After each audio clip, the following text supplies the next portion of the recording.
Il était une fois un royaume puissant, caché entre les montagnes éternelles et les mers sans fin. On l'appelait Valmora. C'était un monde de gloire, de secrets et de sang. Un monde où les trônes ne se donnaient pas, ils se prenaient, au prix des larmes, des trahisons et parfois de l'amour. L'héritière Aelia, fille unique de la reine Isalda, était destinée à régner. Mais son oncle, le duc Caer, assoiffé de pouvoir, déclencha un coup d'État le jour même de ses 17 ans. En une nuit, la couronne fut renversée, la reine empoisonnée, et Aelia, bannie du royaume, déclarée morte. Mais elle n'était pas morte. Dans l'ombre, elle grandissait.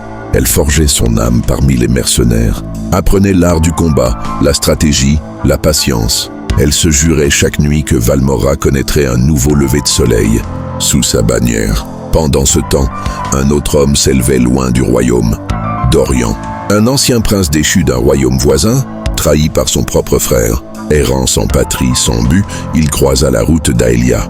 Deux âmes brisées, deux héritiers dépossédés, deux promesses faites au ciel. Ils s'entraînèrent ensemble, tombèrent, se relevèrent, apprirent à se faire confiance, puis lentement à s'aimer. Mais ils savaient, le trône n'attend pas les amoureux.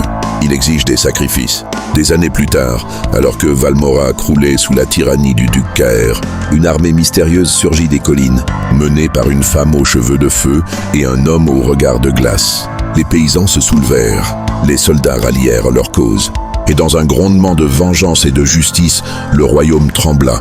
Le combat fut long, cruel, mais Aelia, l'héritière bannie, reprit le trône qui lui appartenait, non par droit de naissance, mais par mérite, par feu, par foi. À ses côtés, Dorian ne réclama ni couronne, ni honneur. Il n'avait besoin que de son regard.